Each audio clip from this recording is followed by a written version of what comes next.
Kapag may problema, ako ang unang naiisip. Pero pag ako na, sino?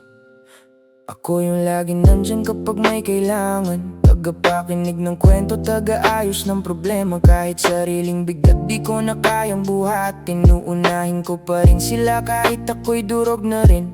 Sa bawat tawag, kahit 10 oras ng gabi, handa akong sumalo kahit ako'y pagod na rin. Ako yung sandalan kapag sila'y nanghihina, pero pag ako na, wala kahit isa. Sanay na akong maging matatag sa paningin nila, kahit sa loob ko wasak na talaga. Hindi ko pinapakita, tinatago ko na lang, kasi ako yung inaasahan nilang lakas. Tagasalo ng problema ng lahat, pero sarili ko walang sumasalo sa bigat.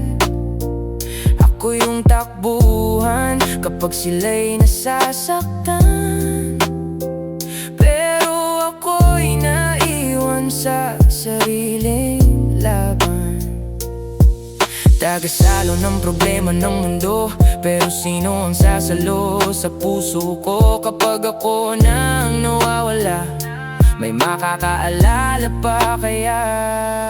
Pagod na rin akong maging malakas, pero wala akong choice kundi magpakatatag. Hindi pwedeng ipakita ang kahinaan, kasi baka mawalan sila ng masasandalan. Mga luha ko tinatago sa dilim, para sa umaga ko'y buo pa rin. Ngiti sa harap nila kahit hirap na, kasi ako yung okay lang kahit hindi na. Pero ngayon natutunan kong huminto, hindi lahat ng problema kailangan nakuhin ko. Hindi masama kung piliin ang sarili, dahil ako rin tao na papagod, nasasaktan din. Kung ikaw ang laging sumasalo, sana minsan ikaw naman ang saluhin.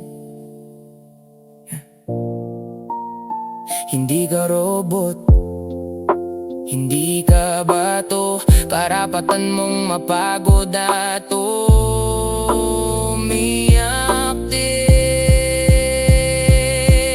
Tagasalo ng problema ng lahat, pero sarili ko walang sumasalo sa bigat.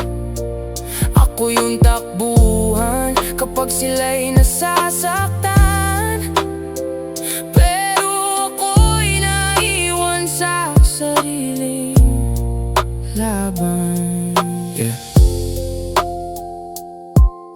Hindi sa lahat ng oras ikaw ang sasalo.